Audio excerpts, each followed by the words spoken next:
Bem-vindo ao Podcast Fronteira. A mensagem que vais ouvir foi pregada em nossa igreja na cidade do Porto, em Portugal. Nossa oração é para que sejas abençoado por essa palavra. Vamos começar lendo Jó 1, do versículo 1 ao versículo 3, que diz assim: Na terra de Uz vivia um homem chamado Jó. Jó era homem íntegro e justo, temia a Deus e evitava o mal. Ele tinha 7 filhos e 3 filhas. Ele possuía 7.000 ovelhas, 3.000 camelos, 500 parelhas de boi e 500 jumentos, e tinha muita gente a seu serviço. Ele era o homem mais rico do Oriente. Vocês têm noção do que é ser o homem mais rico do Oriente? Se hoje ser o homem mais rico do Oriente já é uma coisa absurda, imagine naquela época. Mas a Bíblia diz que Jó era um homem íntegro e justo. Íntegro e justo. O que é ser justo? Fazer a coisa certa? O que é ser justo de acordo com a Bíblia?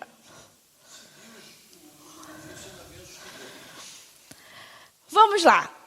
Ser justo é uma pessoa que pratica a justiça e rejeita o pecado. Ok? Agora, uma coisa que a gente precisa entender é que ser justo é diferente de ser justiceiro. Hoje, a gente entende como justiceiro uma coisa meio que... Ai, meu Deus. Quase isso. Mas hoje, Fernando, tá cheio de justiceiro por aí. O que mais tem é gente que se acha justiceiro. E Romanos 2,13 diz assim: porque não são os que ouvem a lei que são justos aos olhos de Deus, mas os que obedecem à lei, estes são declarados justos. Os justiceiros, eles buscam a própria justiça.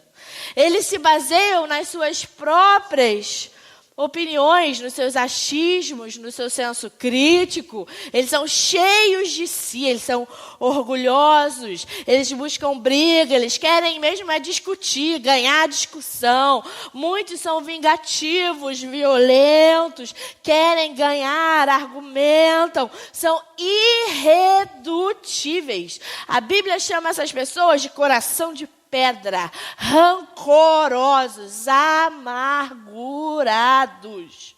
Mas justo é aquele que obedece à lei do Senhor.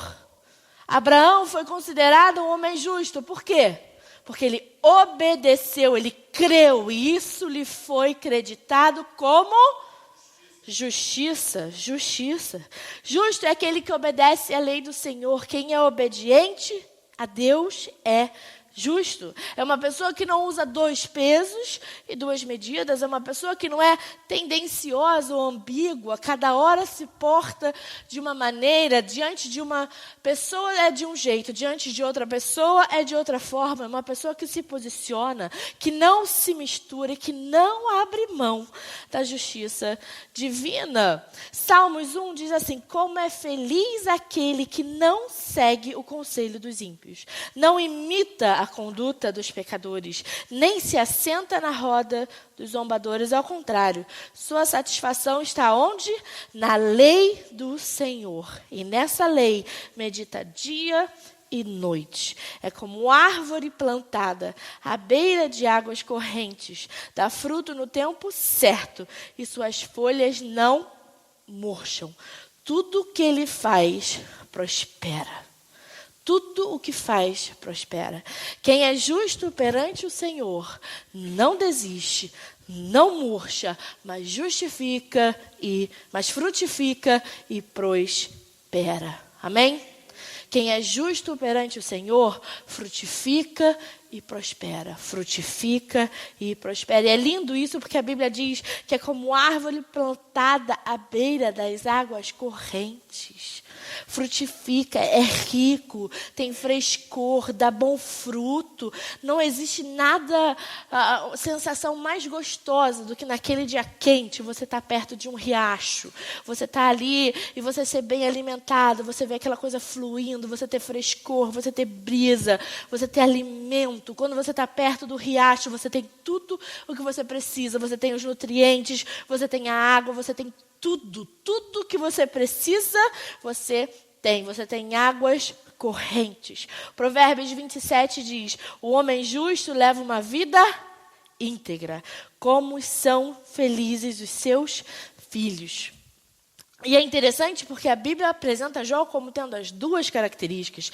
Ele era justo e ele era íntegro. Ele era as duas coisas. E o que é ser íntegro? Uma pessoa correta? Mas justo não era ser uma pessoa correta? Desculpa.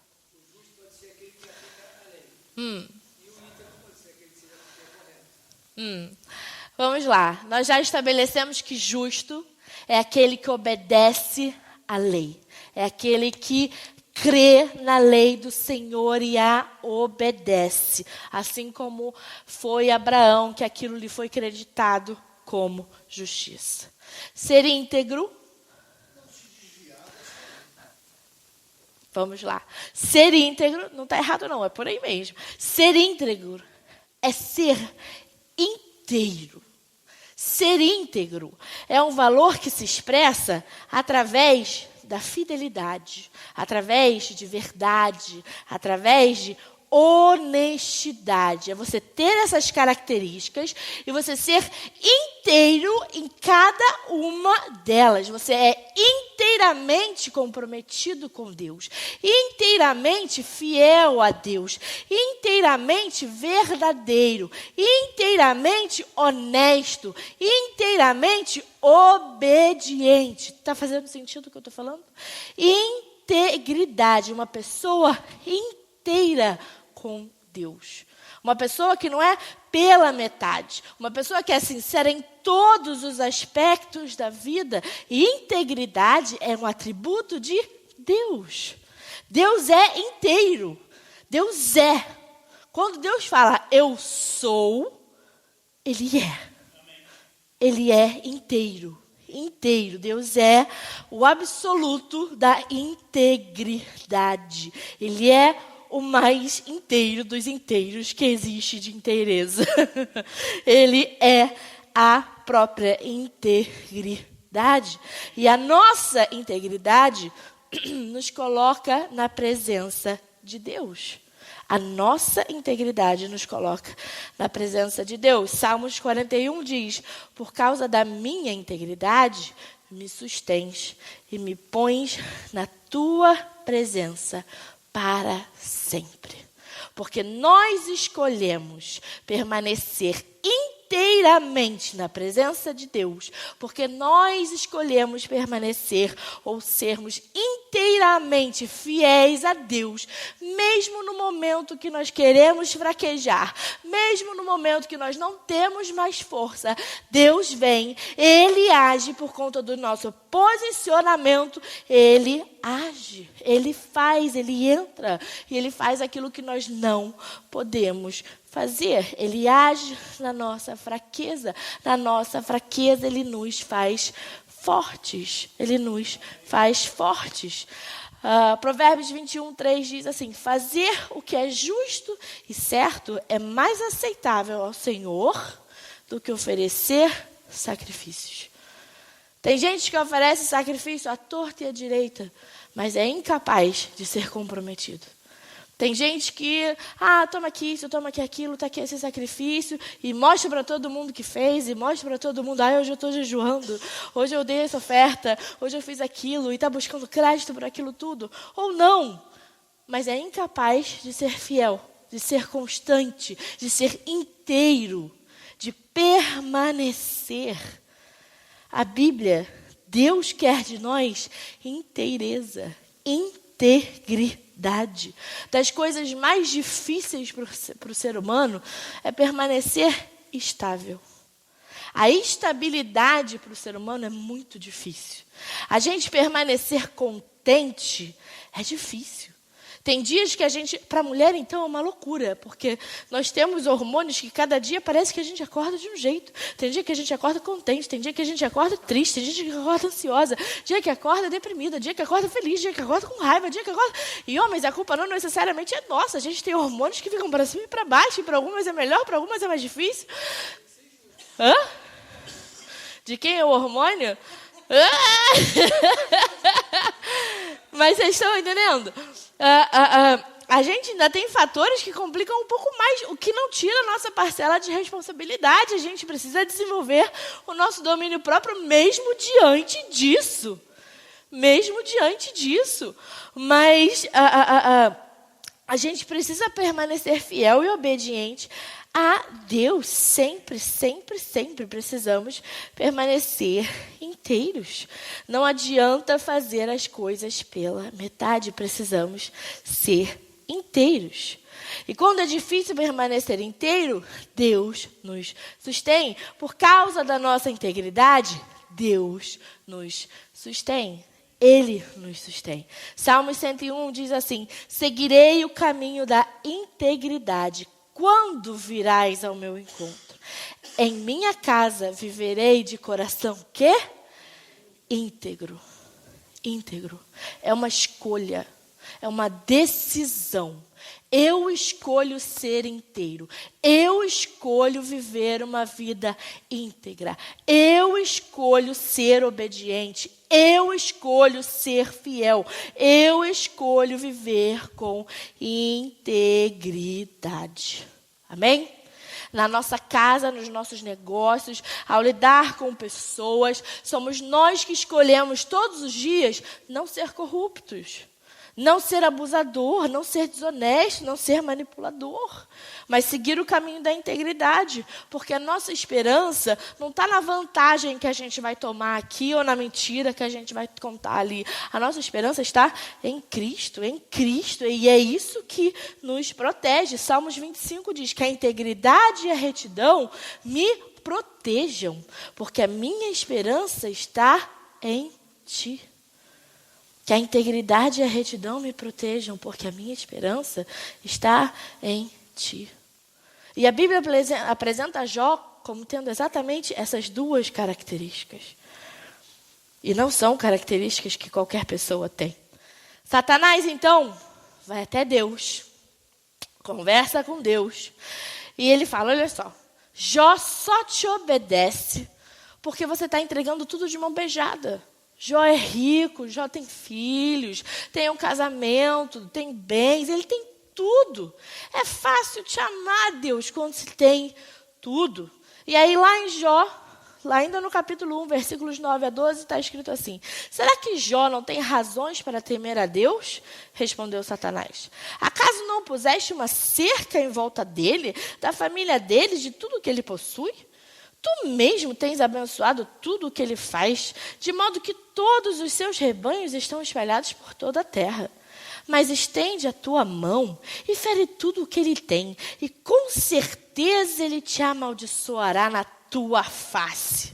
O Senhor disse a Satanás: pois bem, tudo que ele possui está nas suas mãos. Apenas não encoste um dedo nele. Então Satanás saiu da presença do Senhor. Satanás tentou ali quebrar o link entre ser justo e ser abençoado. Para eu ser abençoado, eu preciso ser justo. Né? Já que o justo tem o favor de Deus, Jó não era justo por amar a Deus. Algo meio assim, mas por amar as bênçãos e o favor recebido e por ser obediente a Deus. Tá? Vamos lá. Nesse mesmo capítulo, a passagem continua. E aí, realmente, o que Deus permite que Satanás faça, Satanás faz. Certo dia, quando os filhos e as filhas de Jó estavam no banquete, comendo e bebendo vinho na casa do irmão mais velho, o mensageiro veio dizer a Jó: os bois estavam arando, os jumentos estavam pastando por perto, os sabeus atacaram e os levaram embora. Mataram a espada os empregados, eu fui o único que escapou para lhe contar. Enquanto ele ainda estava falando, chegou outro mensageiro e disse: Fogo de Deus caiu do céu e queimou totalmente as ovelhas e os empregados, e eu fui o único que escapou para lhe contar. Enquanto ele ainda estava falando, não dá nem tempo de respirar. Enquanto ele ainda estava falando, chegou outro mensageiro e disse: vieram caldeus em 3 bandos, atacaram os camelos e os levaram embora. Mataram a espada os empregados, e eu fui o único que escapou para lhe contar. Mais uma vez, enquanto ele ainda estava falando, chegou ainda outro mensageiro e disse: seus filhos e suas filhas estavam num banquete, comendo e bebendo vinho na casa do irmão mais velho, quando de repente, vento muito forte veio do deserto, atingiu os 4 cantos da casa, ela desabou. Eles morreram e eu fui o único que escapou para lhe contar. Misericórdia, de uma vez só, a vida de Jó acabou. Os filhos, os bois, os jumentos, os empregados, as ovelhas, os camelos, as filhas, acabou tudo. A casa despencou, a plantação pegou fogo, os filhos morreram, as filhas morreram. No susto, de repente, Jó era justo, Jó era íntegro. O que Jó fez de errado para que aquilo acontecesse? Cadê os justiceiros de plantão?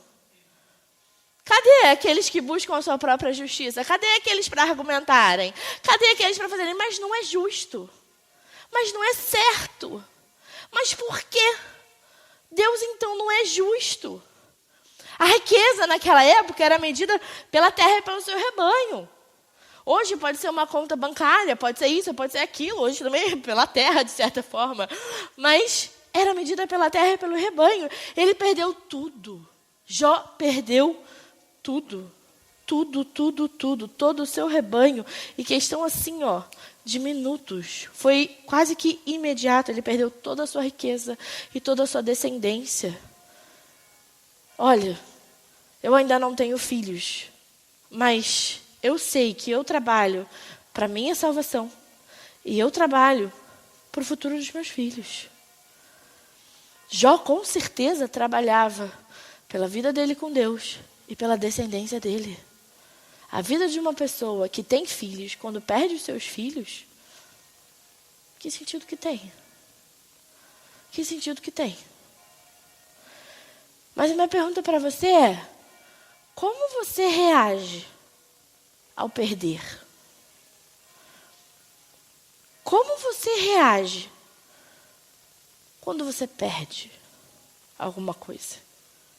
Ou uma batalha que você estava esperando que ia ser vitorioso, de repente você é derrotado. Algo que você estava esperando que fosse acontecer de uma forma, acontece de outra. Um sim que você esperava, de repente você recebe um não. Ou algo que fosse favorável, de repente vem de uma forma negativa. Como nós reagimos a perdas? Pode ser um luto? Pode. Mas existem coisas que no nosso dia a dia, no nosso cotidiano, a gente perde, ou não é verdade? Às vezes a gente recebe a notícia de que vai ter que pagar uma conta que a gente não estava esperando.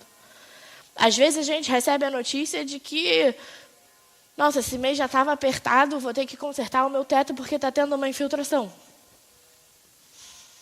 Às vezes a gente recebe notícias que a gente não esperava. A gente precisa de um emprego e às vezes é mais um não. A gente está sendo íntegro, a gente está sendo justo, a gente tem dizimado, a gente tem sido fiel, mas às vezes é mais um não. Às vezes é mais uma perda. O que Jó tinha feito para que tudo aquilo acontecesse com ele? E é interessante porque todo mundo, em algum momento, já vestiu o chapéu de justiceiro. Todo mundo. A gente pode não ser, um Batman da vida, escapando ao meio da noite, com uma capa preta, batendo, ou espancando, ou fazendo o que quer que seja. Não tem nem a capacidade física para isso. Mas a gente com certeza já se pergunta a Deus por quê? Não é justo. Não é justo. O que eu fiz para merecer passar por isso? Quanta gente se pergunta se Deus não é justo mesmo? Será que a justiça de Deus é mesmo perfeita? Eu não teria feito isso. Se eu fosse Deus, eu não teria feito isso. Eu não deixaria essa pessoa passar por isso. Eu não permitiria minha filha passar por um sofrimento desse. Minha filha teria escolhido outro marido. Ou meu filho não estaria passando por essa situação. Se eu fosse Deus. E a gente pergunta, será que Deus de fato se importa comigo? Será que Deus de fato ama? Será que a justiça de Deus é de fato real? Será que Deus existe mesmo? E uma coisa vai puxando a outra, vai puxando a outra. E quando a gente vê a nossa fé, ela entra em questão. Os atributos reais de Deus, eles entram em questão. E a gente começa a duvidar de coisas que são muito básicas e muito verdadeiras. Porque a gente começa com aquela sementinha ali do justiceiro, deixa de ser justo e passa a ser justiceiro. E aí a gente pensa, vale a pena ser crente? Vale a pena lutar pela minha fé? E Deuteronômio 32:4, ele vem com um versículo que é um tapa na nossa cara. E ele responde tudo. Diz assim, ele é a rocha. As suas obras são perfeitas. E todos os seus caminhos são justos. É Deus fiel, que não comete erros. Justo e reto Ele é. Ele é justo e reto. Deus não comete erros. Graças a Deus. Leandro comentou uma música que ele ama, que é Vinho Novo, que tem uma frase que ele ama, um verso que ele ama, que diz, não preciso entender para confiar. E é exatamente isso. Em Deus nós não precisamos entender, porque Ele é soberano. Ele é soberano a toda circunstância. Ele é soberano a tudo que acontece na nossa vida. Ele é soberano a toda perda. Ele é soberano a toda dificuldade, porque Ele é a rocha. A nossa vida é construída em cima da rocha. Todos os caminhos de Deus são justos. A justiça de Deus é diferente da nossa. Nós não somos os juízes, Ele é. Nós precisamos buscar a justiça, nós precisamos ter uma vida justa, nós precisamos ser justos e íntegros, mas o juiz é Ele. O juiz é Ele, não somos nós. A justiça desse mundo, a nossa compreensão de justiça nunca vai ser plena como a dele é.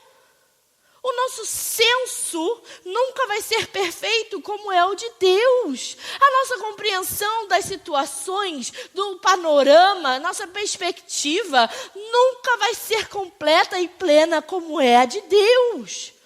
Nós não temos a capacidade de ver o todo, Deus tem. Ele vê o todo, o futuro, o passado, o começo, o fim, porque Ele é íntegro, Ele é inteiro, Ele é o grande, eu sou, Ele pode, Ele é inteiramente perfeito e poderoso. João 9:13, uma passagem clássica, que eu tenho certeza que vocês conhecem, quem diz assim, ao passar, Jesus viu um cego de nascença. Seus discípulos lhe perguntaram, mestre, quem pecou? Este homem ou seus pais, para que ele nascesse cego? Seus discípulos. Seus discípulos, não foram pessoas qualquer. Seus discípulos lhe perguntaram. Disse Jesus, nem ele, nem seus pais pecaram. Mas isto aconteceu para que a obra de Deus se manifestasse na vida dele. Isso aconteceu para que a obra de Deus se manifestasse na vida dele. Então, se você está vivendo por uma situação que você não entende, louve a Deus, porque você está vivendo para que a glória de Deus se manifeste na sua vida. Se você está vivendo uma situação que você não entende, se você viveu uma perda, um não, uma rejeição, o que quer que seja, você está vivendo para que a obra de Deus se manifeste na sua vida. A obra de Deus há de se se manifestar nas nossas vidas. Em nome de Jesus, permita que ela se manifeste na nossa vida, na sua vida. Não duvide do agir de Deus, porque Ele age na adversidade. Ele age e os caminhos dele são perfeitos. Quando não há mais o que fazer, Deus opera o impossível. Por isso, permaneça fiel e íntegro perante o Senhor. O Senhor recompensa a justiça e a fidelidade de cada um. Está lá em 1 Samuel 26, 23. O Senhor recompensa a justiça e a fidelidade de cada um. É interessante porque justiça e fidelidade caminham juntos. Não existe justiça sem fidelidade. Se fosse só justiça, a gente não tem como ser só justiça. Justiça e a fidelidade caminham juntos. Mais uma vez, o nosso senso de justiça não funciona sozinho. Ele precisa estar atrelado à nossa fidelidade à lei e à palavra de Deus. Porque senão, mais uma vez, vira o nosso próprio senso de justiça que é completamente falho, deturpado e distorcido. Então é justiça e fidelidade. Aí sim existe recompensa. Aí sim existe recompensa. O justiceiro não tem fidelidade. O justiceiro vive para si. O justiceiro busca a sua própria justiça. Ele busca o que ele quer. Ele traz os seus próprios argumentos para a equação. Ele traz a sua própria lógica. Ele traz o seu próprio pensamento. Muitos, muitos e muitos. E o demasiadamente justo.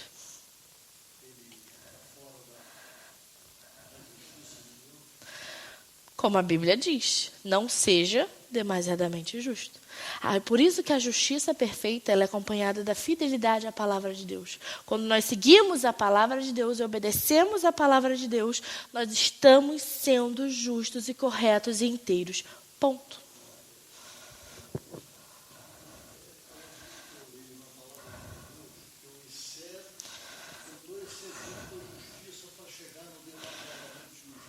Depois a gente conversa sobre isso, tá bom?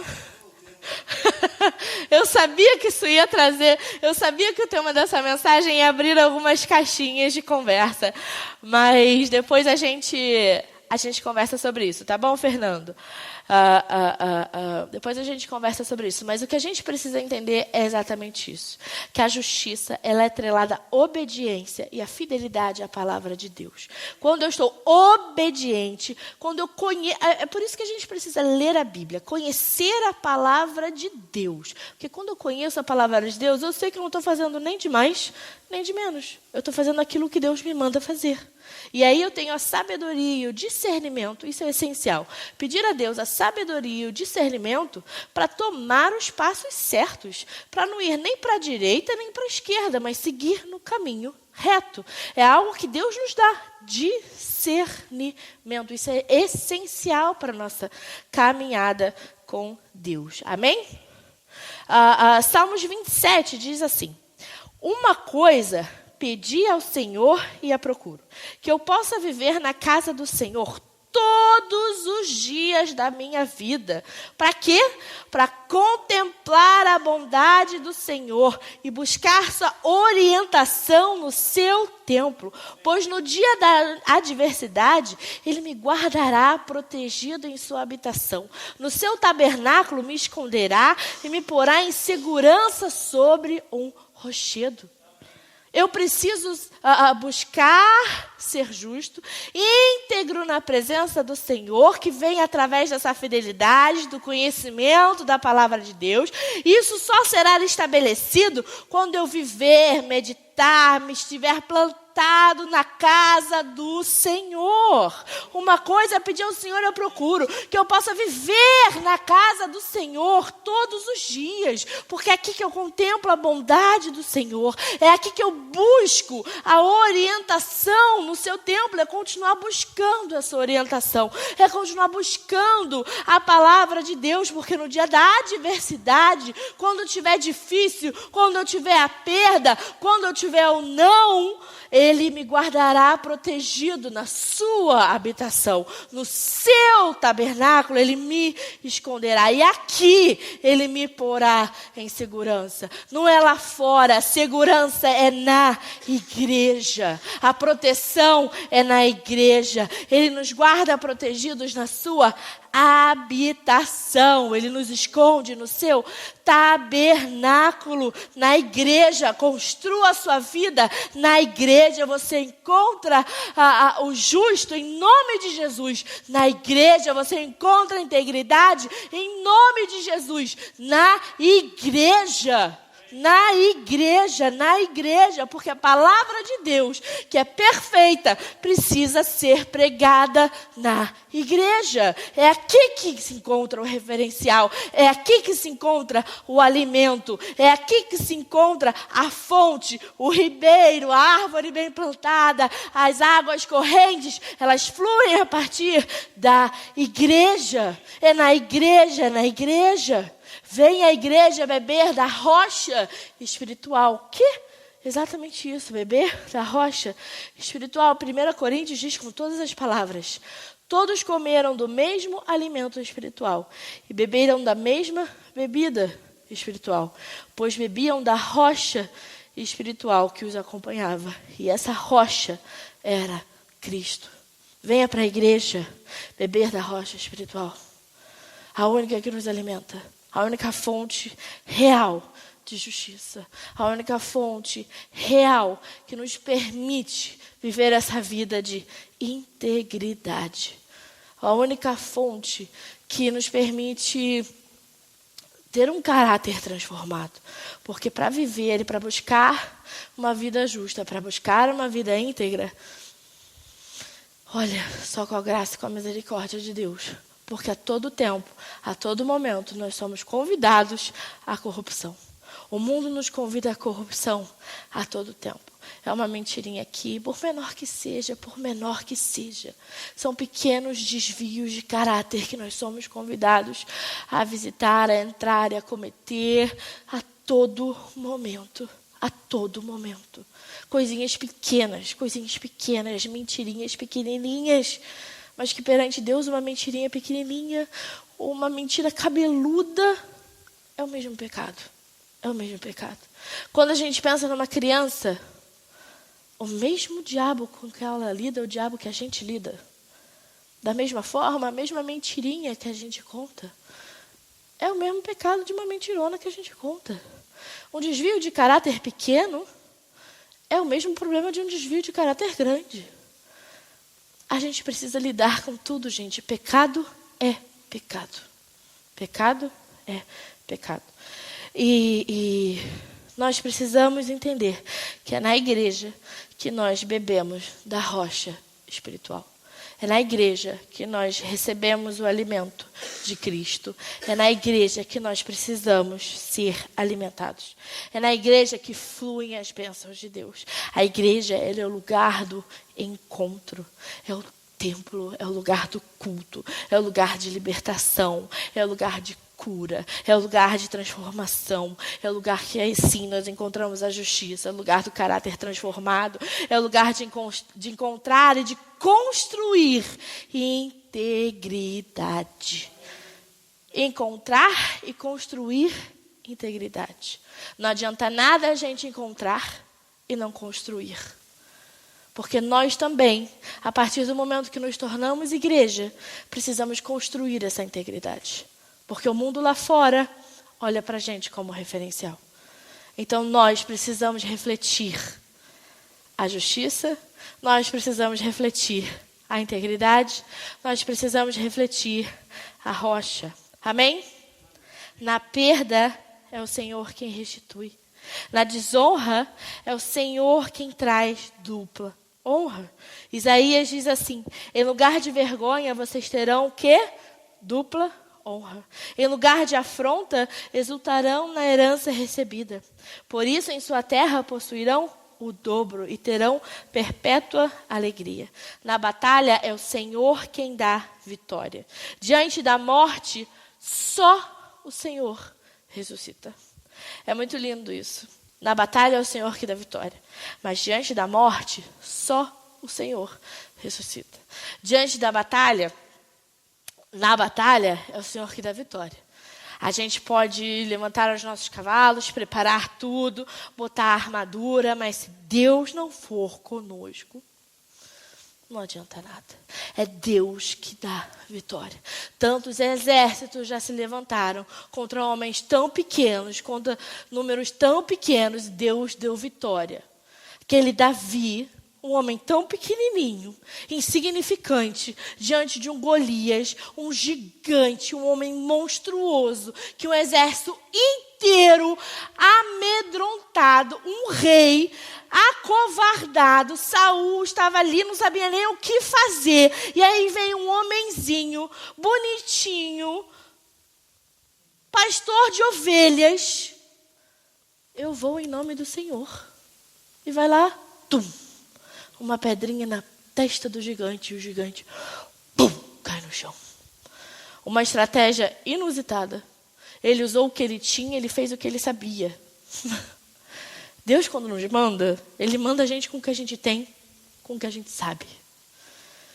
Com o que a gente tem, com o que a gente sabe. E foi assim. E Davi derrotou Golias. Se Davi fosse sem Deus, ele ia derrotar Golias? Não.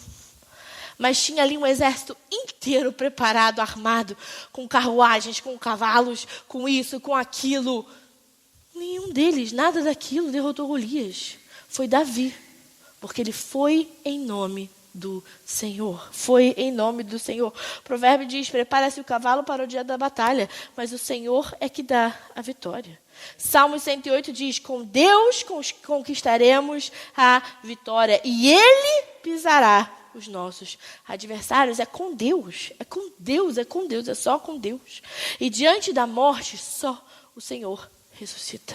Só o Senhor ressuscita. Pode ser morte literal, porque nós sabemos que Deus pode fazer, Ele pode ressuscitar, mas também pode ser a morte dos nossos sonhos, de expectativas, de esperança, de vida, morte de um casamento, de uma vida financeira, tudo que está morto, cada Lázaro da nossa vida, Ele pode ressuscitar. Todas as nossas perdas, Deus pode. Jesus pode restituir.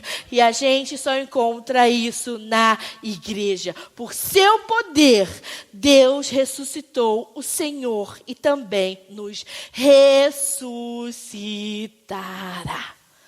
Está lá em 1 Coríntios 6:14. Por seu poder, Deus ressuscitou o Senhor e também nos ressuscitará. Diante de toda aquela perda, diante do maior sofrimento da sua vida até então, a resposta de Jó foi a seguinte. Ao ouvir isso, Jó levantou-se, rasgou o manto, rapou a cabeça, então prostrou-se no chão em adoração e disse, saí nu do ventre da minha mãe e nu partirei. O Senhor deu, o Senhor levou. Louvado seja o nome do Senhor. Em tudo isso, Jó não pecou, nem de nada culpou a Deus. Exatamente. Na adversidade, não peque. Na adversidade, não culpe a Deus. Não troque o pecado por louvor. Troque o pecado por louvor. Troque murmuração por gratidão. Chore, viva, faça o que for necessário para viver aquele luto, mas não perca a sua fé no Senhor. A história e o sofrimento de Jó não acabaram ali. Jó ainda veio a perder sua saúde. Ele teve feridas terríveis no corpo. Eu já estou acabando. A Bíblia diz que ele se coçava com cacos de vidro. A sua mulher se coloca entre ele e Deus. O seu casamento anda em crise. Ele manda que Jó amaldiçoe a Deus e morra. Jó vai até literalmente o seu limite. Seus amigos que tinham vindo para consolá-lo o acusam de pecador. Jó acaba perdendo também os seus amigos. Ele chega ao ponto que fica completamente desestabilizado, cansado, desequilibrado, a ponto de discutir com Deus, e ele acusa Deus de injusto, de corrupto. E ele fala, Deus, vem aqui e se explique. Jó chegou no limite dele e ele extrapolou o limite dele. Aí Jó perde a mão.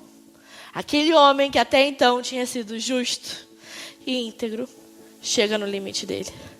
E aí Deus dá uma resposta para Jó, que é um banho de 3 capítulos. Eu te convido a ler esses capítulos na sua casa. Jó, do capítulo 38 ao versículo 42. Ao capítulo 42. 38 a 42. Nós vamos ler só do 1 ao 5, que diz assim: Então o Senhor respondeu a Jó, do meio da tempestade.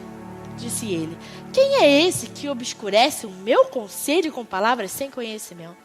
Prepare-se como simples homem. Vou fazer-lhe perguntas e você me responderá. Eu amo isso. Prepare-se como simples homem. Onde você estava quando lancei os alicerces da terra? Responda-me, se é que você sabe tanto, justiceiro Jó. Quem marcou os limites das suas dimensões vai ver que você sabe. E quem estendeu sobre ela a linha de medir? E Deus continua: Você conhece o caminho que o trovão faz? Você sabe isso, você sabe aquilo, você sabe medir a água da terra? E Deus continua, e Ele coloca Jó no lugarzinho dele, exatamente como Ele falou, como simples homem que você é. Você está me trazendo para essa conversa, você está reclamando do que está acontecendo com você? Quem você acha que é? Quem você acha que é? E é exatamente isso, o homem não é nada, nós não somos nada. O nosso sofrimento, o nosso conhecimento, o nosso domínio, o nosso controle, nós não somos nada. Hoje nós falamos, o sofrimento de Jesus Cristo na cruz, nada se compara. A morte de Jesus na cruz, nenhuma morte foi como a morte de Jesus. Nenhuma foi mais dolorosa, mais vergonhosa. Somos insignificantes. Grande é o Senhor, perfeita é a justiça do Senhor. E Deus segue, fala, até que Jó, humilhado por Deus, se coloca no seu lugar, é colocado por Deus no seu lugar, e ele responde ao Senhor: Sei que podes fazer todas as coisas, nenhum dos teus planos pode ser frustrado. Tu perguntaste: Quem é esse que obscurece o meu conselho sem conhecimento? E aí ele diz: Certo é que falei de coisas que eu não entendia, coisas tão maravilhosas que eu não poderia saber. Tu dissestes: Agora escute, e eu falarei, vou fazer-lhe perguntas e você me responderá. Meus ouvidos já tinham ouvido a teu respeito, mas agora os meus olhos viram. Por isso menosprezo a mim mesmo e me arrependo no pó e na cinza. Me arrependo no pó e na cinza. E o meu convite para você nessa noite é exatamente isso. Arrependa-se no pó e na cinza.